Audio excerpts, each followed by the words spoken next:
It's week 13, and in Dynasty, you know what that means. It's time to start making your moves for the playoffs. Producer, hit that button.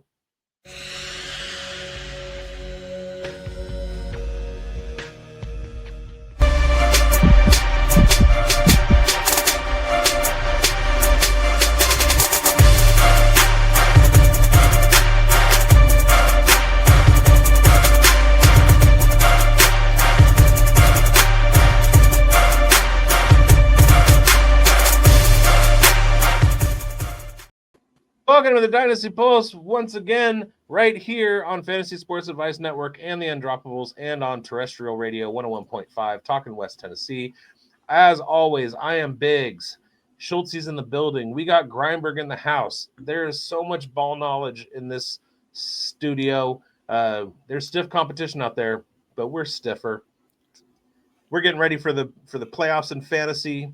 We're talking Dynasty fantasy football. What are we doing moving forward this season? What are we doing getting our teams ready for next season as well? It's a great show. Happy Thanksgiving. We got 4 days of football. We got tonight or last night. We got Friday. We got Sunday. We got Monday. 4 days of football this weekend. How are you fellas doing on this Thanksgiving night? Fantastic. Fantastic, man. Thanksgiving's great. We get football all day. We get great food. But Mike, how's Thursday? Thursday is amazing because you never get all day football on Thursday ever here up in Canada. So I'm ready to rock. I'm ready to go. And it's been a great day of football outside of my Chiefs losing. But that's how the dominoes fall.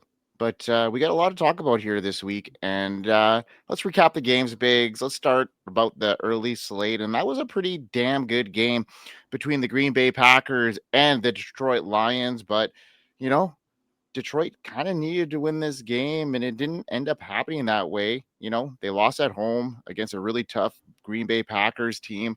What are your thoughts on the game? Some highlights here. Obviously, we had some big time performances from Dontavian Wicks, who's kind of been a UN score model guy, with his efficiency and stuff like that, showing up on paper here. And a Christian Watson game, 4 for 80 and a touchdown. Talk about the Green Bay Packers side and what you saw from that, and how it is, relevant for fantasy. Pretty sure I talked about Christian Watson on one of our forecast shows as his target share was increasing. Dontavian Wicks has been an absolute model, loved by the model. He's had some drops issues. That's what plagued him last year. But as far as analytically, he seems to be a pretty good receiver. One of the things that I talked about very early in the season or preseason was a thing that the Detroit Lions were going to have to overcome, and that was the difference between the rest that they are getting versus their opponent each week.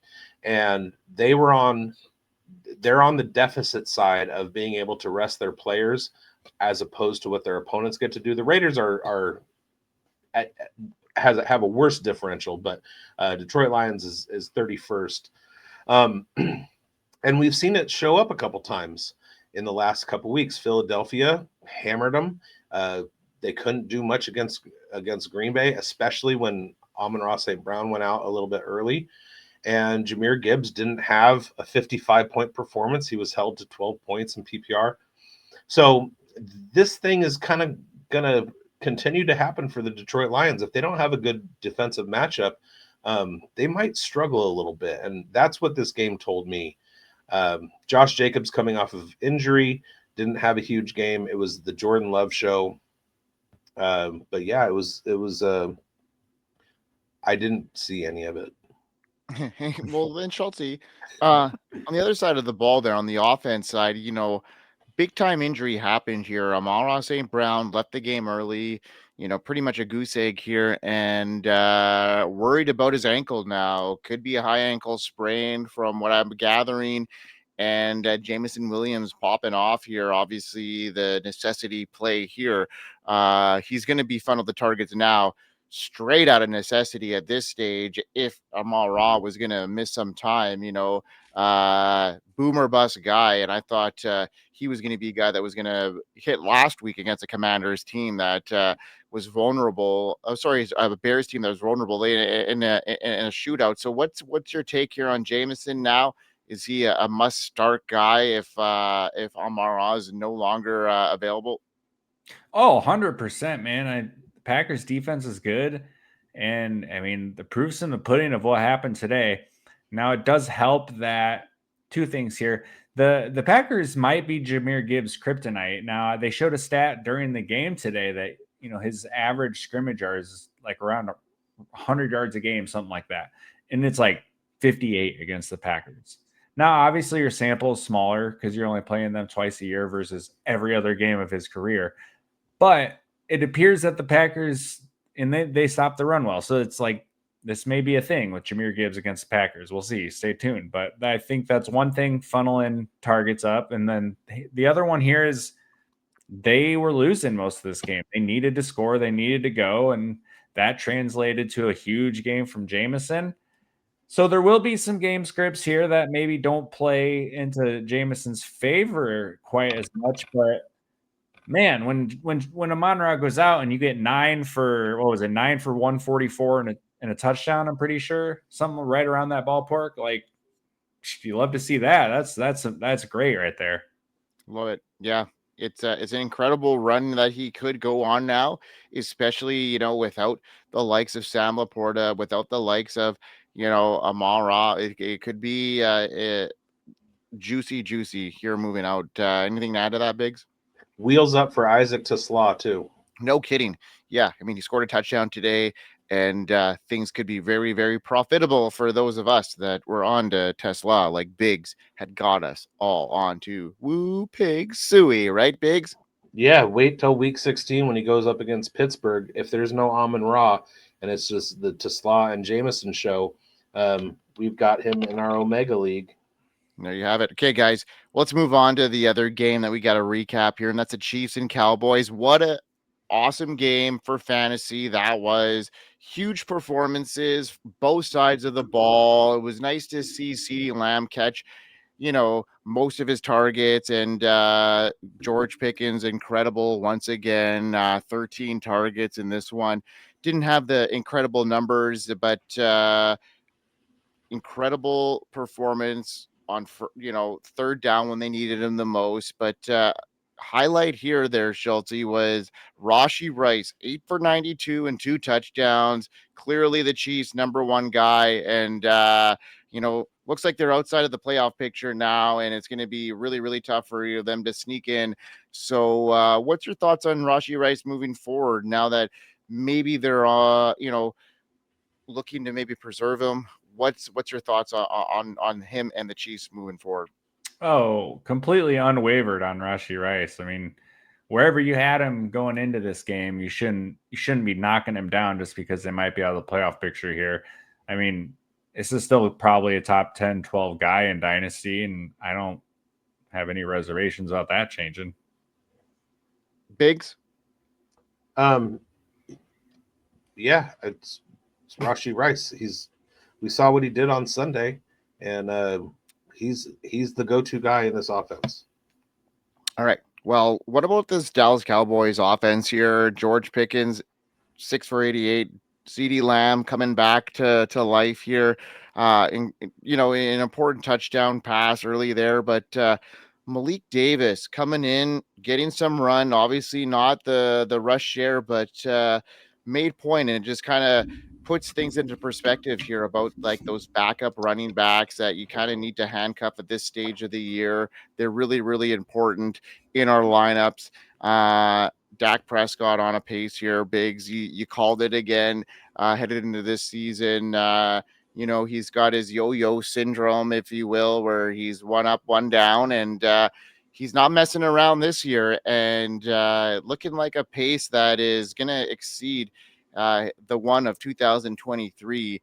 He didn't have the likes of George Pickens with him that year, and the Dallas Cowboys are still in this hunt here. They got a really important game now against the Detroit Lions next week, which could position them right in the middle of that wild card hunt. And with the two, moves they made at the trade deadline here, they're stopping the run. They're elite on offense. This Dallas Cowboys team could be one to watch out for. And Dak Prescott leading the way. What's your thoughts on him rest of the season? And in Dynasty now, especially if they re-sign George Pickens, which looks like it's going to be a reality now. Well, given his up and down nature year to year, if this is a spike year, next year is going to be a terrible year. So it's going to be a sell high on Dak Prescott this offseason. What a catch by Jamar Chase. That dude he's still number one. Anyway, we're recording this last night today. The big thing for me, and this kind of reared its ugly head against the Raiders, is the trades that they made at the trade deadline shore up their run defense to the point where they can stop the run, get the defense off the field, and put the ball in Dak Prescott's hands. And the more often you can do that, when you've got a CeeDee Lamb and a George Pickens, a Jake Ferguson, you got, Javonte Williams, and the ball's in Dak Prescott's hands, this becomes a very dangerous Cowboys team, and it enhances the value of all of their fantasy assets. So I like the Cowboys rest of the season. It's a big game against Detroit, who hasn't been playing well. It has shootout written all over it, and it's going to be fun to watch this season play out. Yeah, it's going to be incredible, and you know what I mean. They could be a dark horse here. If you look at the rest of the season, it's coming down to the wire here, and there's some important games on their schedule. So let's move on to a couple of storylines here as we head into week 13, and it's full bore. We're kind of halfway through, and one of the big storylines here, Schultzy, is Lamar Jackson, and his season has taken a troubling turn for dynasty managers. What began as a few minor injuries has grown into a reoccurring pattern with a knee, ankle, and now toe issue disrupting his rhythm. His rushing volume has dropped sharply. His design runs have nearly vanished, and his recent string of single-digit fantasy performances is something we have never seen from him when healthy. Baltimore is shifting towards a more conservative approach, and Jackson's lower body durability becoming a weekly storyline for managers that are starting to question whether this is temporary slump or an early warning sign of what the later stages of his prime may look like. What's Lamar's rushing upside now? His work is declining, Schultzy. The injury list is piling up. Should dynasty managers view this as a moment, as a rare chance to buy low on an elite quarterback, or the beginning of a long-term trend that makes Jackson a risky player to build a dynasty roster around? Yeah, I'm not super concerned about him long-term here. I think everything you're seeing, like you mentioned, is directly related to this injury stuff. I mean, when he popped out to start the season with 3 solid games. I mean, the league I'm looking at right now, 29, 26, 27 points to lead off the season before he left in the middle of that Kansas City game in week 4. He had 70 yards in one game, 35 another, 48 in the Kansas City game on 70% snaps. So, yeah, I'm not super concerned about it. Like, it was a hamstring that stuck him out for, a month or whatever. And then he's just piled on these random little leg injuries here and there. I don't think it's related to like how he plays the game. If you watch him, I don't know if there's a better quarterback in football at avoiding the big hit. He's just got a knack for either just sliding out of bounds at the right time or putting a move on a guy to literally just get himself on the ground. Like, nobody takes care of themselves with the ball as a carrier better than Lamar Jackson, in my opinion. Maybe nobody, but like, he's up there. It's an elite trait he has, is not getting himself absolutely wrecked. And so I don't think the injuries are a result of his style of play at all. I mean, what we're seeing now is concerning. I'm not going to like beat around the bush on that. But yeah, long term, I'm not super concerned. The problem here is when you have these injuries with him, you kind of have to dial back some of the running stuff with him. The designed runs, he's not going to be scrambling as much.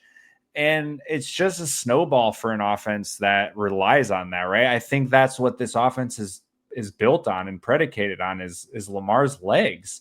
Those designed runs, like I said, him bailing them out of the pocket, you take that away, well, all of a sudden, Derrick Henry's not quite as threatening.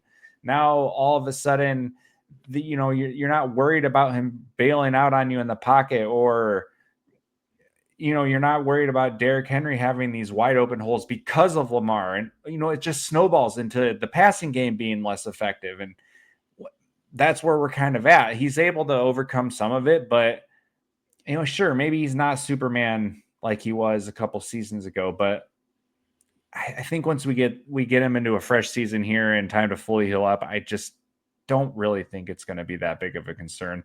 If you're looking to buy, I was looking at a trade database and there's people buying him out there for 2 first-round picks.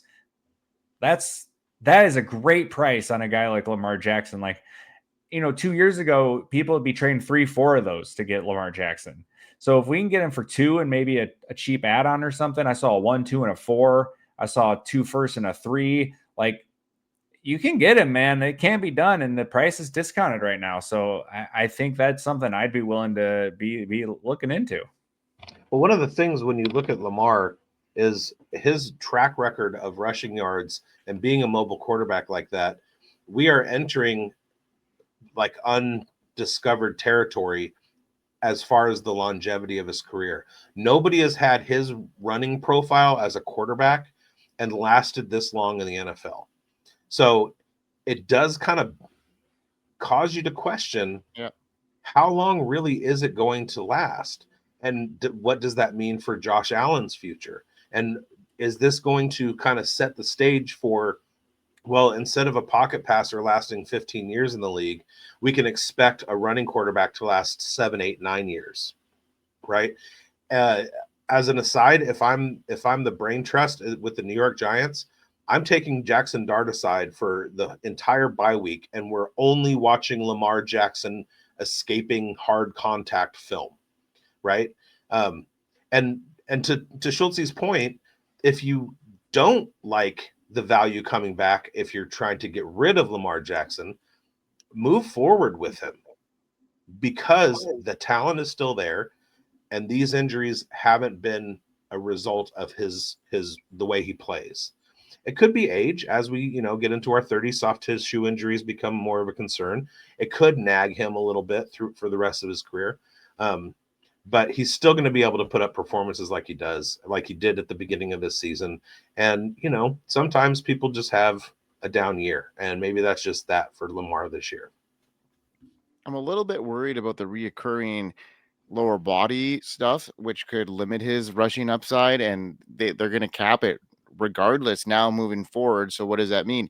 He is a great, he's becoming a way better pocket passer, right? And that's better. But I think the formula for them moving forward is the Derrick Henry model. Use Lamar in sparingly in the run game, and they got to get him a number 1 wide receiver and someone that's going to highlight, his deep ball, which is underrated in this league. Well, let's take week 2 for example. He had 2 rushing attempts for 13 yards, and he scored 34 points, which is the most that he's had all year, based on 225 yards passing and 4 touchdowns. And then he finished as quarterback 4.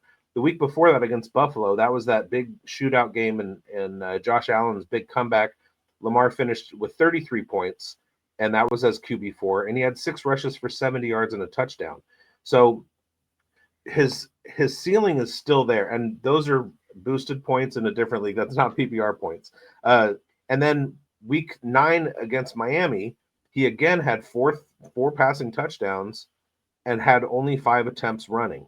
So he's going to be able to win and produce with his arm, regardless of what's going on with his lower body. The last few weeks, Cleveland and the New York Jets, 3 points and 6 points. He had 25 and 23 attempts. He only completed 14 and 13 passes. He had 2 interceptions against Cleveland. They're a good defensive team. He only rushed for 10 yards in one game and 11 yards in the other. So I think that was just a matter of the defenses he was facing shutting him down, shutting down the Ravens. I don't think it had to do a whole lot with injury. If you're looking at reduced rushing volume, I think that's reasonable that the coaching staff may be dialing this back a little bit through the end of the season. But entering 26, I don't think that's going to be a thing. Like, I think they're going to go right back to it. I don't see any reason why they wouldn't. I think they'd be silly to not. That's fair. All right. Okay. Well, let's move on to the next storyline, and that has been, it's been the controversial call of the last couple of weeks. And has JJ McCarthy already become a dynasty disaster? That is my question. And JJ McCarthy's debut season has spiraled into something far more concerning than a typical learning curve. The efficiency has cratered, the turnovers have mounted, and the Vikings offense has stalled to the point where Minnesota is openly evaluating undrafted rookie Max Brosmer as a potential spark. McCarthy's accuracy struggles, slow processing, and inability to push the passing game forward have put the entire offense in neutral. I mean, even a reverse at this stage.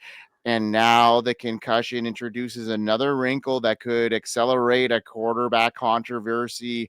The Vikings still want a full season of data before making a long-term decision. Man, just think of what they had last year. Sam Darnold, Daniel Jones, they let them both walk. And now what they're left with is JJ McCarthy, who I was super high on. Bigz, you were too. From a dynasty standpoint, how long is the leash here? So should fantasy managers treat McCarthy as a developmental stash who still deserves patience due to the age and draft capital? Or are we at the point where the risk of Minnesota adding real competition now and in 2026 makes them a depreciating asset, the smart dynasty player should move on for? I mean, I'm not sure his value is any lower right now. A third, a fourth? What are we asking for him right now? Well, when you look at it on balance and where he was taken in rookie drafts, his rookie season, what do we always talk about in Dynasty? Buy low, sell high. And if this is his lowest value, then this is where you go and you buy as many JJ McCarthy shares as you can. Boom. Now, here's the thing about JJ McCarthy. What we look at in terms of success in the NFL over the long term, one of the indicators is an early declare. JJ McCarthy won a national championship in his junior season at Michigan and declared early. He was a 3-year starter or 3-year player. He didn't get a whole lot of reps his freshman season. He was called in to run some direct snap plays out of the Wildcat formation. When they needed a rush, they would give JJ McCarthy a rush. He started as a junior and won a national championship with Jim Harbaugh, but they handed off the ball to Blake Corum a lot. He didn't get a whole lot of reps. So you have to kind of take a step back and look at some things. His arm talent. He is a very accurate thrower. That came out at the combine. He's got an absolute cannon. His velocity showed that at the combine. Now you start looking at the pieces around him. There were huge degradation to his offensive line over the course of the season, over the course of the offseason. So he's under pressure quite a bit.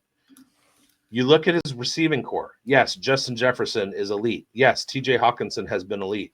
But as a unit, the wide receivers in Minnesota have more drops than anybody. That's not helping their quarterback. So if he's under pressure and the wide receivers aren't catching the balls that he's throwing, then that's a problem. So the problem is not all on JJ McCarthy. He is in a development arc right now. He's not fully realized. And I have zero doubts. I don't know the timeline, but I have zero doubts that at some point JJ McCarthy is going to arrive and be a good quarterback. Well, I hope so. I don't fully agree with that. I know. Nobody's ever been with me on my JJ McCarthy's team. Well, I don't think that's necessarily nobody's ever been with you. I mean, you've been way stronger than most. And I think that's why some people had some pushback or like, hey, I'm with you, but maybe not that strong. But Dude, for me, it's just I can't get past how bad it's looked. And I get it. Like, I don't disagree with what Bigz has said about the early declares and like that there's an arc here that may be coming to fruition. Like, I think all that is possible. Like, it's in the realm of possibility. But to me, it's been way more good than bad. And the bad has been like exceptionally bad. Now, there was a tweet going around this week, and I don't know if you saw this or viewers probably saw it, whatever. JJ McCarthy now ranks 851st out of 852 in EPA per dropback among qualified passers since 2000. The only player below him is Jamarcus Russell. Right. I saw that too. But here's the thing. We are in a world where Shedeur Sanders goes out and throws a touchdown on a screen pass that goes for 60-something yards, makes one other completion downfield, and still is completing his passes at under 50% in that game. And everybody wants to give him the keys to the kingdom. I'm telling you, I'm going to go around to every dynasty league that I'm in that Shedeur Sanders is on the waiver wire, and I'm going to pick him up and start offering him for JJ McCarthy. Well, I mean, I understand what you're saying about Shedeur, but we did the same thing on this program after week 1. We had a leading off question about JJ McCarthy, and we were talking about how he's already arrived. Like, the reactionary stuff has happened on this very show. By me. I mean, I don't know if it was only you. I would say I think Mike was there with you. I'm just saying, man, like, the bad has been so bad that I just can't get past that. And the flashes have come at a lot less of a clip than you would want to see. And if QB guru Kevin O'Connell here is questioning this, then I think that's a really bad sign as well. Well, that's the thing. He is a QB guru, but what QBs has he done that with? Sam Darnold, who had kicked around the league for quite a bit. Josh Dobbs, who was a longtime veteran. Kirk Cousins, who was a longtime veteran. JJ McCarthy he's a fresh face. There are certain situations, like you look at Bo Nix landing in Denver, and he's had more mixed results this year than he did last year. Last year, it took him a while to get going, but he had he had twice as many years in college football as JJ McCarthy before he went into the NFL, and he had more snaps under center as quarterback than anybody in the history of college football. So there's an experience level that's there where he's seen quite a bit and quite a bit more than McCarthy, and he's able to deal with that. And that's part of the learning curve that JJ McCarthy needs to get used to. There are going to be defensive looks that come up at the line of scrimmage that change right after the snap. He's got to get used to that. You look at Jaden Daniels. He was another 5-year guy. These guys landed in the NFL, and there was some immediate success that you could hang your hat on. And this is something that FF Coder has been talking about and baking into his quarterback model, is the number of snaps that people see in college. We are seeing that JJ McCarthy needs some incubation time, but his talent is there. It's the pace of the game that he needs to get used to. It's the defensive looks that he needs to get used to. And those are all part of the learning curve. Things that Bo Nix, Jaden Daniels, some of the more experienced college quarterbacks coming out don't have to deal with because they've seen it before. One of the talking points this offseason was, hey, he's got a whole year to sit and learn this offense and learn the NFL game and learn these coverages and learn from the sideline. I just don't know if I can get on board with that. As a Jags fan, man, I've watched a ton of just absolute crap quarterback play. And some of the stuff we're watching here, I just don't know if a guy's coming back from. I'm a Raiders fan. I can't relate to that. But look at some of these guys that are coming with a vengeance right now that might have just needed some time to percolate, like Bigz had mentioned in an offense. And we're looking at guys like a Mac Jones, who is going to probably get paid in a contract next year based on what he did in Jacksonville last year, based on what he did in San Francisco this year. He wasn't good in Jacksonville last year. He was hot crap garbage in Jacksonville last year. I'll stop you there. It's a tale as old as time in the NFL. I'm an old head, so I remember Jim Plunkett being absolute garbage and coming to the Raiders and winning 2 Super Bowls, throwing more interceptions than he threw touchdowns. I remember Rich Gannon bouncing around the league for like 7, 8, 9 years before he lands in Oakland and wins an MVP and takes the team to the Super Bowl. Quarterbacks can take some time to develop. It doesn't always land right the first time. We see it from offensive linemen. We see wide receivers take a couple years to break out. Not everybody can be put in one box and develop exactly at the same rate. And quarterback is the same. I have no qualms about my JJ McCarthy shares. I know that they're going to hit at some point. It's just I'm okay with not having it be now. And that's what Dynasty is all about, is building the depth in your roster so that you can weather storms like that. If it's a super flex league, you have to have 4 quarterbacks so that if one of them has a bad season or gets hurt or goes down, you still have your options with your 2 starters and somebody to fill in for buys. It's just how dynasty teams are built. And I don't have any problems with wasting a 7th round pick on a JJ McCarthy or a 9th round pick and a startup on a JJ McCarthy last year and moving forward with him in my roster. It's not a scare to me because I've built enough depth at my quarterback position that I can weather the storm.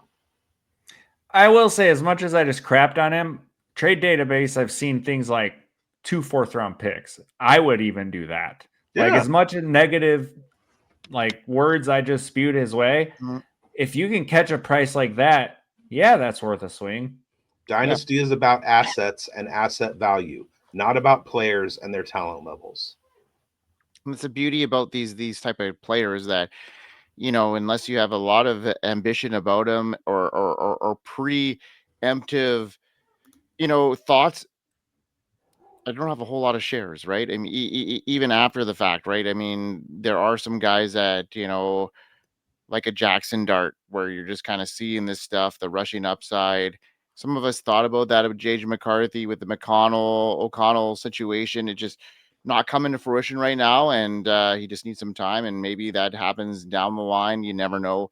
Let's move on to the next one there, Schultzy. What's happening in Dallas? Ooh, well, shoot, man. A lot of things happening in Dallas, but let's talk some George Pickens. He is no longer hot. He is nuclear.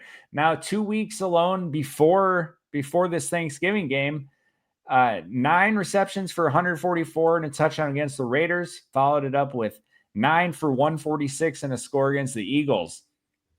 And then he had the game couple days ago, last night, yesterday, whatever, on Thanksgiving, where he just went for another, I think, 80 yards and had that ridiculous hurdle play that almost took him in the end zone, which would have been so awesome had he done it. But regardless, guy's on a tear. His season totals even more outrageous: 67 receptions off 92 targets, 1,054 yards, averaging 15.7 yards per catch with 8 touchdowns. Now, all those numbers are before the Thanksgiving game, but across all matchups, he's now wide receiver 2 in Dynasty fantasy scoring, right behind Jackson Smith and Jigba only. At home, 32 receptions for 509 yards, 4 scores. Against the NFC, he's got 49 receptions, 775 yards, 6 touchdowns. His November alone includes 24 receptions, 29 targets, 369 yards, 2 touchdowns. In short, Pickens hasn't just played well, he's taking games over. He's changing how defenses align and legitimately force the Cowboys consider reshaping their offensive identity. Rumors are that Dak Prescott wants Pickens signed long-term, and why wouldn't he? You know, they want to sign him long-term only intensifies this conversation about what it means for CeeDee Lamb going forward, who has long been considered untouchable in dynasty circles. Now, for the first time, Dallas has a second receiver producing like a true superstar. So, Mike, Mr. Grindberg himself, if Pickens continues performing like a top 2 dynasty wideout and Dallas commits him long-term, is CeeDee Lamb still safe, still a safe elite dynasty asset, or should managers consider the possibility that Pickens' emergence is signaling a legitimate changing of the guard in Dallas? How aggressively should dynasty players pivot if Lamb is no longer guaranteed to command true alpha volume?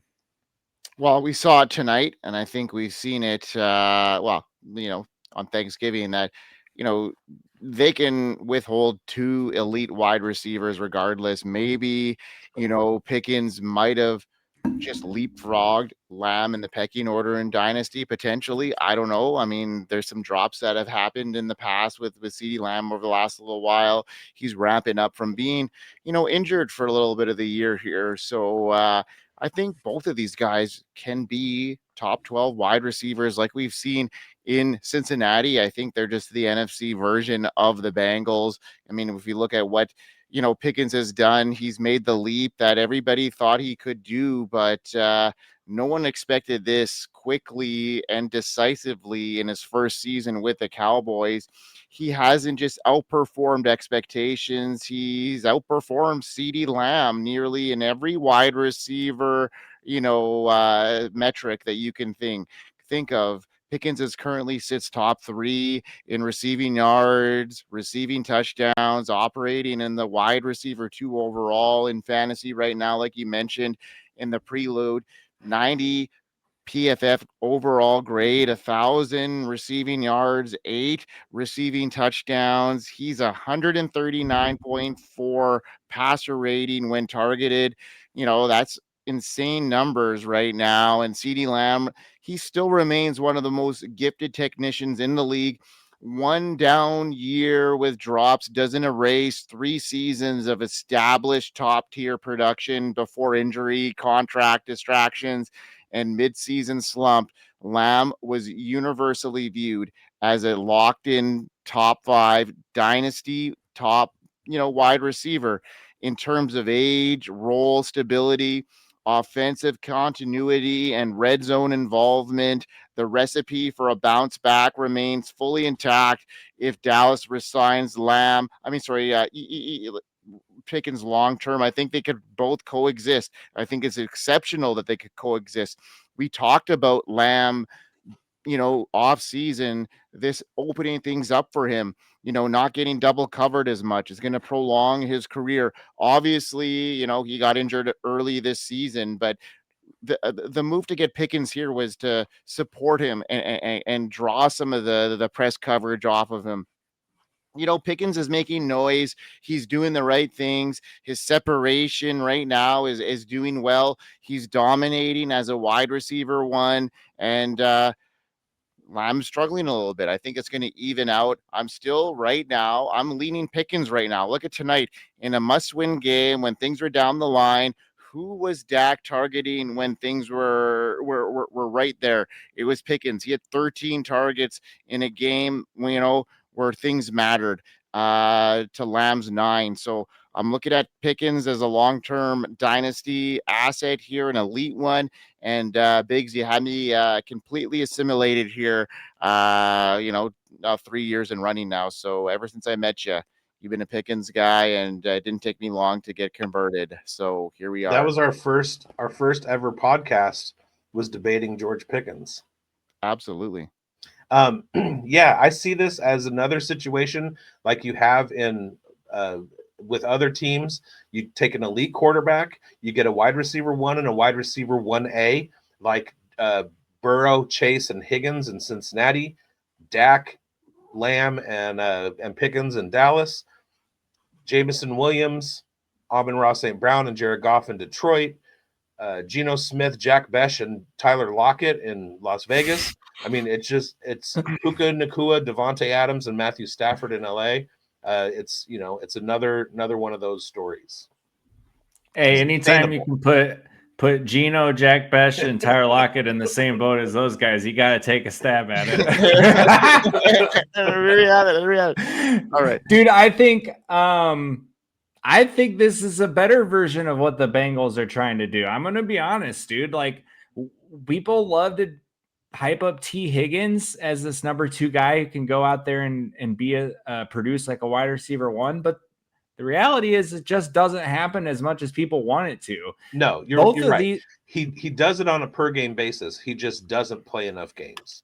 Yeah, and then the spike weeks are there. So, and then he'll have weeks where he's getting you 6 points. So like T can kill you. These guys, I don't see that happening, man. We saw it today when CeeDee goes 7 for 112 and a touchdown. Pickens is 6 for 88. And that Pickens number could have been higher. Dak missed him on a few throws. Like, lights up, wheels up for these guys. They are an exceptional duo. I'm still ranking Lamb ahead of Pickens for Dynasty due to this uncertainty of Pickens' future. If he chases a bag on a worse team in a not great situation, like, we could be back at square one with him. So I still would hedge my bets dynasty wise for CeeDee going forward. But if Pickens signs long term in Dallas, I think they're going to be very close to each other. I'm not sure why they wouldn't. I mean, they just beat the defending Super Bowl champions and the defending Super Bowl champions from the year before, who were in the Super Bowl, against the defending Super Bowl champions. It's incredible in back-to-back weeks. It's actually quite incredible. Well, the reason would come down to what George Pickens wants. And is this season going to put it in George Pickens' head that he needs to be the wide receiver one somewhere? The Cowboys would be able to offer him a $40 million contract or whatever top flight wide receivers are getting paid at this point.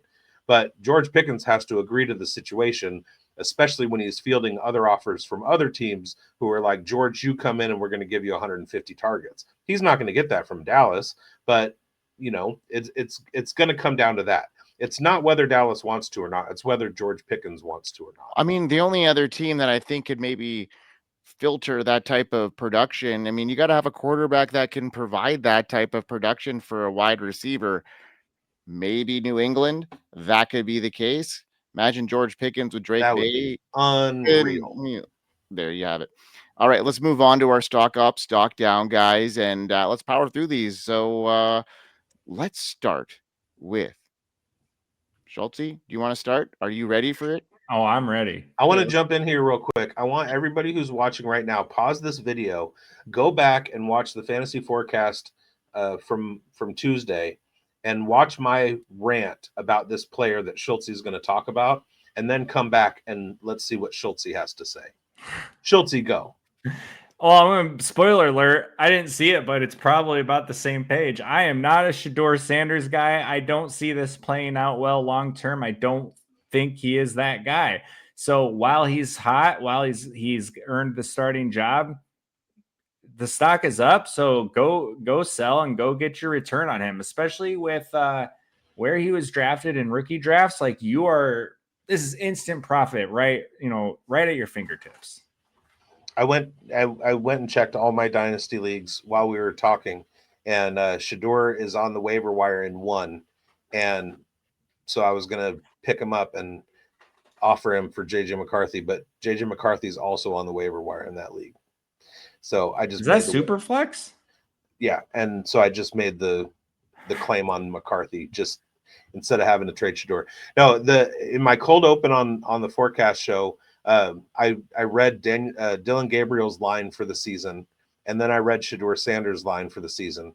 And the thing that stuck out was Gabriel was 7 touchdowns to 2 interceptions, and Sanders was 1 touchdown to 2 interceptions, which is not good. A sub 60% completion percentage for Sanders, including 46% in that game against the Raiders, where his defense got 10 sacks. I read the box score, and it was like punt, punt, punt, punt, touchdown, punt, fumble, punt, punt, touchdown, punt, punt, punt. It was bad. And then all of a sudden Monday, he's being anointed as like the next, and it was like, you guys are just, what are you doing? So he passes the eye test because of 1 pass downfield. I was going to say, that one play he broke out and then just threw a dot, way down the field. That was a great play. The receiver ran under it. And then Twitter was all, Dylan Gabriel can't make that throw. Are you kidding me? I've watched Dylan Gabriel make that throw all the time at Oregon. It's 2 different worlds.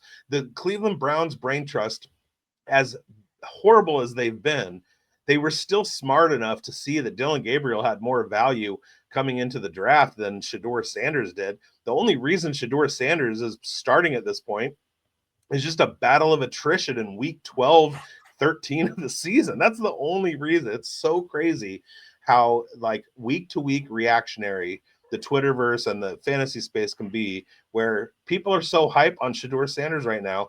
The dude is going to face plant so hard, it's not even going to be funny.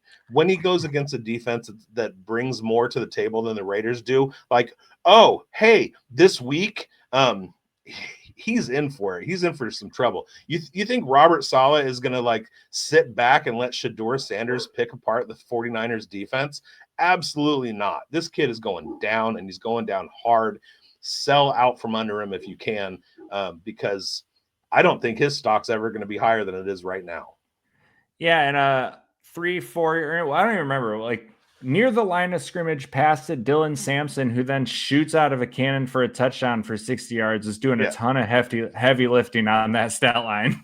Right. He was under 50%, and he did terrible in his first game. And Dylan Sampson absolutely made his yardage total I think he had 115 yards on 2 of his completions, and he had 160 yards total for the game or something like that. Like, come on, let's get real.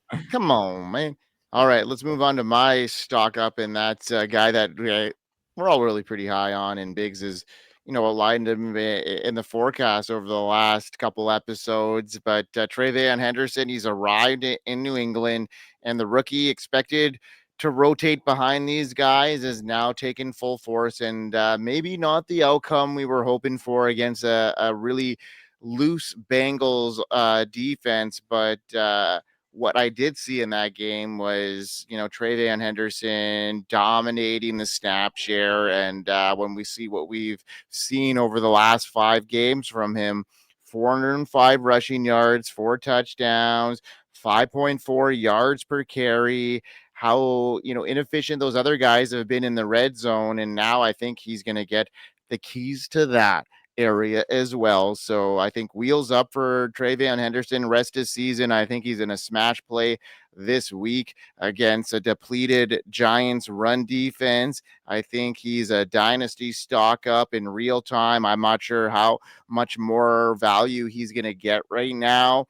I think he is my RB5 right now in dynasty, and I'm not upset to say it. How about you boys? No, and viewers of the Fantasy Forecast from about a month ago, I had him as my priority waiver wire ad because I was looking at his schedule and his matchups in the fantasy playoffs, and he was an absolute priority ad, and it's starting to pay off. I'm going to get into my stock up, but I want to say it with a caveat. So Grindberg and I co-own a team in a very competitive league through the Undroppables. We're going against Chalk, who wrote the book on dynasty drafting. We're going up against Jax Falcone, who's just an absolute sharp. FF Coder, who's an analytics wizard.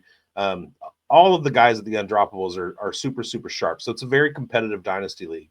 And we are in position. We're in the 5th spot of 6 playoff spots. And we need to make a run for it. So we went ahead and assessed what we have as on the roster. We had a hole at running back and a hole at wide receiver. And we went and we made a trade for my stock up guy, and that's Chase Brown of the Cincinnati Bengals.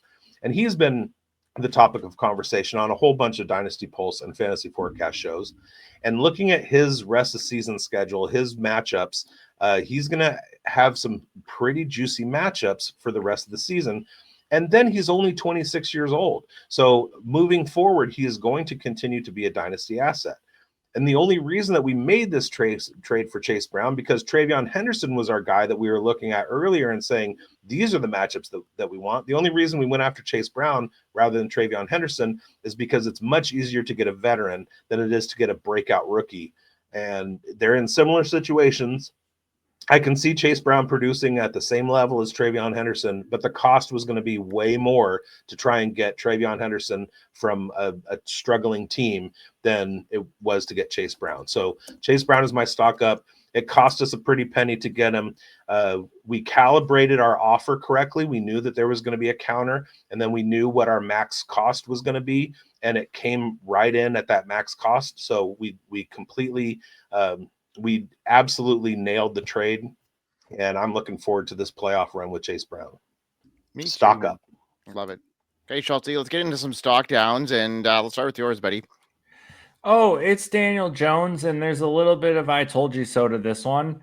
I was the guy all season saying to pump the brakes here. The schedule's been super easy, in the front half of the season. It was a brand new thing defenses were seeing that they had no idea. Like nobody had seen this Colts offense with Daniel Jones before. They're getting pounded by Jonathan Taylor. So like a lot of things happening here. Second half of the season schedule is super rough for the Colts. They've already had a couple of rough games, but now they've got two against Houston, two against Jacksonville, and then they have, oh shoot, I don't remember who the other two are, but they're also playoff teams. Like the final six stretch here for the Colts is brutal. Oh, it's Seattle's one of them. Whatever. It is a brutal schedule down the stretch. Yards per attempts for Daniel Jones as the season has gone on has dipped a little bit. We've seen some of the eye test signs that some little chinks in the armor may be showing, but now we've got this leg injury, and this looks like it could be bad. He randomly pops up with the news today that we've got a fractured fibula, which like, how are we just finding out about this? What is happening here? But the big thing here is, one, that's going to limit his running, which has been a huge plus for him. But also the practice video I saw, man, he's just taking a handoff from under center in like a walkthrough situation. And you can tell he's not there. This has got scary written all over it. Looming injury. Defense is starting to kind of figure this out. Brutal schedule up ahead. Stock down. Yeah. Time to buy in Dynasty, man. He's getting that contract. We know what the Colts did to get Alexander in their backfield. I mean, in their secondary here. So, they don't have any first round picks left. Daniel Jones is going to get paid here. So I think what Schultzy is saying, you may even want to wait a week or two at this stage and then put in some bids on him if you're not a contender and you're looking to get some profit next year, because Daniel Jones literally has changed his value over this year, and it might plummet a little bit, but it's going back up as soon as that contract gets hit. The other thing is what has happened to Jonathan Taylor. That the way that Jonathan Taylor was shut down this last weekend, kind of it shuts down Daniel Jones as well. They kind of go hand in hand, and it's a scary situation in Indy for the rest of the season. If I'm a Colts fan, I'm like hanging on. Like, let's just eke out a couple wins and make it to the playoffs, because we may not run the table. Yeah, it's 2 against Houston, 2 against Jacksonville, who give up the least amount of rushing yards per game, 1 against Seattle, who stops the run, and then the last one is San Francisco. It is a brutal 6-game stretch to bring this home. Yeah, but they're run heavy, and he's going to be there, but he may not be that league-winning force that we're talking about. So my stock down, though, is a passing down specialist. He, although, is the perfect buy in Dynasty, and that's Rachaad White. He isn't done in Tampa, but his role is shrinking fast with Bucky Irving returning from injury in week 13, and Sean Tucker firmly established himself as an early down workhorse. White has pushed to the fringes of the backfield. His usage is now largely, confined to passing downs, and snap counts will be inconsistent week to week. But the key takeaway here is his value is now at an all-time low, and he's under the radar for dynasty managers because his full-time role is just temporarily limited because he's still young, talented, and slated to hit free agency after this season. This makes him a prime buy low candidate of the offseason for a building roster. Right now, White can be acquired cheaply while other managers overvalue his current workload, giving the dynasty owners the chance to secure a high upside running back like him. He's averaging 3 to 5 targets per game. That's incredible stuff when you think about a limited role running back. His rushing attempts are limited, but he's got that upside. We saw what he did a couple years ago. He finished as a top 5 running back, and that could still be the case in the right scenario. So for the low price I could buy him for and the upside that could potentially happen, I'm buying him. The explosiveness isn't quite there, but he could lead a backfield next year and churn his fortune into our fortune, right, guys? Yep, absolutely. What do you got as your down player, Bigz? All right, I'm taking a two-pronged approach with this, and it's based on the theme of trying to make a playoff run. So for teams that are kind of down and out of it, let's start talking about the demise of Travis Kelce. Today, he had 15.5 points against the Dallas Cowboys. He was able to get into the end zone. And it sounds wild to be talking about somebody who's right now sitting at tight end 3 in fantasy. That might be because of today's points, but he has 5 touchdowns on the season. That's in 12 games. That's a down year for Travis Kelce. Then you look and he's got 4 single-digit games. Another game with only 10 points. Another game with only 12, or 2 games with only 12 points. He's eclipsed 15 points exactly twice, or exactly 3 times this season. Travis Kelce is 36 years old. Travis Kelce is not incentivized, especially with his pending wedding to Taylor Swift, not incentivized to continue his career to the point where he suffers a catastrophic injury, continues to get brain bashed. There's a possibility that he calls it quits this year. Well, this comes at a time where we are looking at the cheapest value of the season for draft picks in Dynasty. There's a calendar that basically assigns a point total to what picks are worth. Obviously, when you're involved in your rookie draft, those draft picks are worth the most. Well, we're on the flip side of that right now, and draft picks aren't worth very much at this point in time. So if you are a Travis Kelce owner, his value has dipped to the point where it's going to benefit you to start shipping him off to some playoff contender who thinks that he's going to do something with Travis Kelce, and go ahead and get those picks for Travis Kelce. You can probably get a first rounder for Travis Kelce. You can probably get a first rounder plus for Travis Kelce. Go wild. Make it a 27 first. Make it a 28 first. We talked on the show last week. The number of freshman breakouts in this college class is just going to be high value picks in 2028 in the first round. We've been talking for a couple years about how good the 2027 class is going to be. The 2028 class is right behind it. There are so many guys. I got a question on Twitter this morning or last night. Somebody was we were talking about this guy that has 20 2027 and 2028 first round picks that he's acquired in his league. 20 in those 2 years.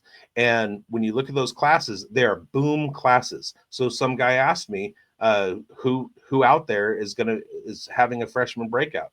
And there were 7 names that I came up with, just like at wide receiver, running back, and tight end alone. That's not even including the quarterbacks.